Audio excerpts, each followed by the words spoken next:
How to say no to the narcissist without feeling guilty, the power of setting boundaries. Have you ever feel that uneasy tightening in your chest when someone crosses a line you didn't even know how to name yet, only to realize later that something important inside you had been violated?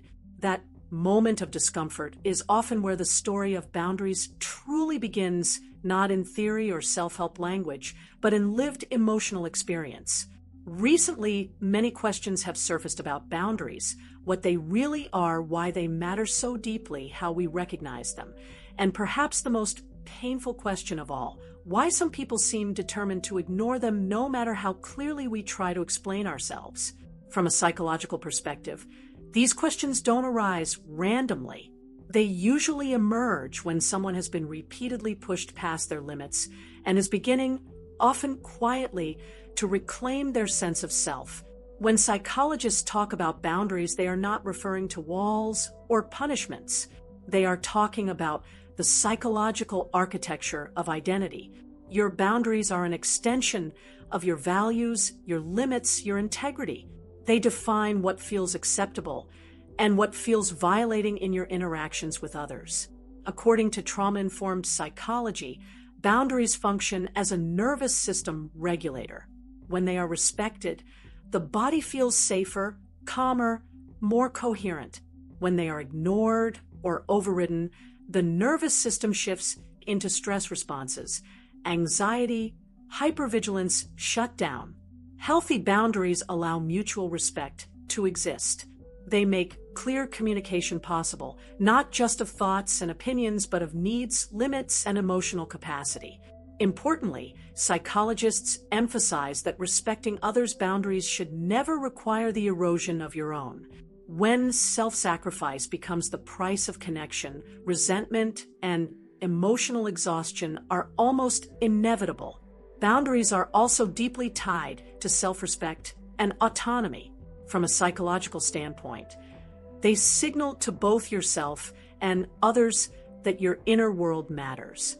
They protect not only emotional health, but physical, mental, and even spiritual well-being. Without boundaries, many people report feeling chronically anxious, stressed, or depleted. Over time, they may feel exploited or taken advantage of, not because they are weak, but because their internal signals have been repeatedly overridden.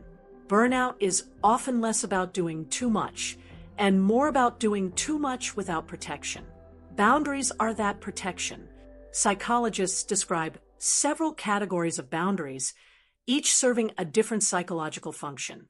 Physical boundaries are perhaps the most visible. They involve your body, your personal space, your privacy, and your possessions. Feeling uncomfortable when someone invades your space without consent is not oversensitivity. It is your nervous system signaling a violation. Emotional boundaries, on the other hand, determine what feelings, experiences, or personal stories you choose to share and what you keep private. These boundaries protect against emotional drain. For example, saying no when you are overwhelmed or refusing to engage with someone who repeatedly unloads their emotions onto you without reciprocity is an act of emotional self-preservation, not selfishness. Then there are intellectual boundaries, which involve your thoughts, beliefs, ideas, and opinions. Psychologically, these boundaries protect your sense of competence and identity. You may choose not to engage in debates that feel unsafe, dismissive, or emotionally charged. You may withhold ideas from people who have a pattern of ridiculing them or taking credit for them. When intellectual boundaries are violated, people often experience self-doubt and cognitive fatigue, questioning their own intelligence or worth. Energy and time boundaries are equally crucial. They define how much of your limited life force you are willing to give to others or to projects. Trauma psychologists often note that people with weak time boundaries feel perpetually rushed, guilty, or behind, especially when they are conditioned to believe that rest or saying no is a moral failure. There are also boundaries around resources, money, possessions, and material support. When someone repeatedly borrows without returning, takes without asking, or expects financial rescue, the psychological impact extends far beyond the material loss. It communicates entitlement and disregard.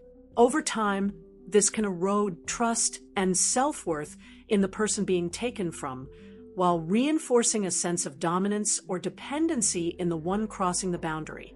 Recognizing boundaries is not always straightforward. Some boundaries feel obvious. We generally don't need to tell people not to steal from us or lie to us. But psychology teaches us that many boundaries only become visible once they've been crossed. That moment of discomfort, anger, or confusion is information. It tells you that something important has been violated. The challenge comes next, communicating that boundary. Most emotionally healthy people, even if disappointed, will respect a clearly stated limit. They may not like your no, but they will accept it. However, psychology also acknowledges a more difficult reality. Some people do not respond to boundaries with respect. They respond with persistence, pressure, or manipulation. They may attempt to wear you down emotionally, use guilt or obligation, or normalize disrespect by repeating the same behavior until you question whether it's even reasonable to object. From a narcissistic or emotionally immature perspective, boundaries can feel threatening. They disrupt access, control, or entitlement. For the person crossing them, persistence serves to protect their own comfort. For the person being crossed, it creates confusion, self-doubt, and emotional fatigue. This leads to one of the hardest truths about boundaries, and one that psychologists emphasize repeatedly. You cannot force someone to respect your boundaries. You can only set them and enforce them. Boundaries are not requests for permission. They are statements of reality. Being direct, assertive, and consistent is not aggression. It is clarity. And when a consequence is stated, it must be followed through. From a psychological standpoint, inconsistency teaches others that your limits are negotiable. Consistency teaches them that your boundaries are real. Ultimately, boundaries are less about controlling others and more about protecting yourself. For the person who repeatedly crosses them, the behavior reflects avoidance of accountability and discomfort. For the person setting them, enforcement becomes an act of self-alignment. Healing often begins when you stop asking, "How do I make them respect me?" and start asking, "What do I need to do to respect myself?" That shift is not easy, but it is profoundly liberating. When consequences are introduced, they are not meant as threats or punishments. They are psychological boundaries put into action. A consequence might be as simple as disengaging when a line is crossed. From a psychological standpoint, disengagement is a form of nervous system regulation. For example, saying, "If you try to guilt trip me, I will disengage," or "If you insult me, I will leave the room," is not about winning an argument. It is about protecting your internal stability. Trauma psychologists explain that when someone repeatedly violates boundaries, the body learns to associate interaction with danger. Disengaging interrupts that conditioning. For the narcissistic individual, disengagement removes the emotional feedback they rely on to regulate themselves. For the victim, it restores a sense of agency that may have been eroded over time.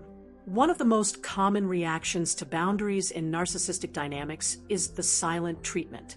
Psychologists consistently describe this as a form of emotional withdrawal used to regain control. Silence is not neutral here. It is communicative. It sends the message, "You are being punished for not complying." Dr. Ramani often explains that the silent treatment is designed to trigger anxiety and abandonment fear, pushing the other person to chase approval. But this is where the concept of what's mine and what's yours becomes essential. Their silence is their behavior, their coping mechanism, their choice. It is not your responsibility to fix it. A psychologically protective response might be, "If you choose not to engage, I will focus on something else until you're ready to communicate." For the narcissist, this disrupts the payoff of withdrawal. For you, it prevents self-abandonment. Another frequent boundary violation appears disguised as humor. Cruel jokes, sarcasm, or public jabs are often dismissed as just kidding. When you react, you may be accused of being too sensitive or lacking a sense of humor. From a psychological perspective, this is a form of emotional minimization paired with projection. The discomfort they create is denied, then reassigned to you.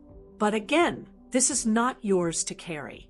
You may not be overly sensitive, you may simply be perceptive.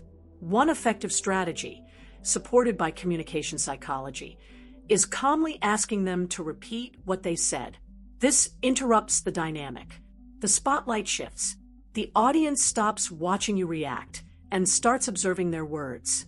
For the narcissist, this can trigger discomfort because their behavior is exposed. For you, it restores balance without escalation. Managing boundaries often requires repetition, not persuasion. This is where many people struggle because repetition feels rude or inflexible.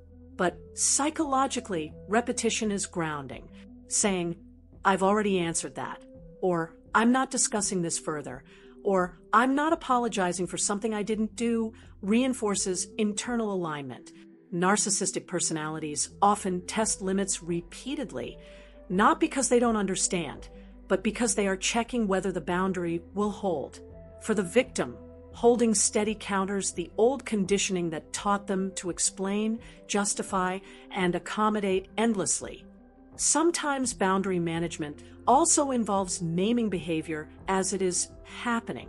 Statements like, "You're misrepresenting what I said," or "You're taking this out of context," can be grounding when delivered calmly. Psychologically, this interrupts gaslighting by anchoring reality. If the behavior continues, constant interruptions, demands for explanations, circular arguments, the boundary may need to escalate to disengagement. If this continues, "I'm ending the conversation." For the narcissist, this often triggers confusion or feigned misunderstanding. But here's the critical psychological insight. Understanding is not the goal. Respect is. You are not asking them to agree with your boundary. You are stating it. This is where many people exhaust themselves. They keep explaining, simplifying, clarifying, hoping that eventually the other person will get it. But psychologists are clear. Some individuals do not lack comprehension. They lack accountability. The more you explain, the more material they have to distort. They will never run out of energy for debate because debate itself is the regulation strategy. It feeds on your frustration and drains your resolve. When you disengage, that supply disappears. For you, disengagement conserves emotional energy. For them, it removes the arena where control was exercised. A powerful psychological shift occurs when you stop explaining why your boundaries matter and start questioning the violation itself. Instead of defending why disrespect hurts, you ask why disrespect feels acceptable to them. Instead of explaining why lies are damaging, you ask why they believe dishonesty is justified. This reframes the dynamic. You are no longer on trial. The behavior is. For the narcissist, this can feel destabilizing because it exposes the lack of ethical grounding. For you, it restores self-respect. Safety must always come first. Psychologists emphasize that boundary setting is not about confrontation for its own sake. It is about protection. You are not trying to win. You are not trying to change them. You are not punishing or controlling. You are choosing to step away from what is harmful. That choice is an act of self-preservation. Over time, as you practice this, something subtle but profound happens. Your nervous system learns that you can survive without compliance. And that is where real healing begins. Boundaries, at their core, are not demands placed on others. They are commitments you make to yourself. When you honor them, you reclaim authorship over your life. And while the narcissist may never approve, your psyche will finally exhale because you are no longer negotiating your worth.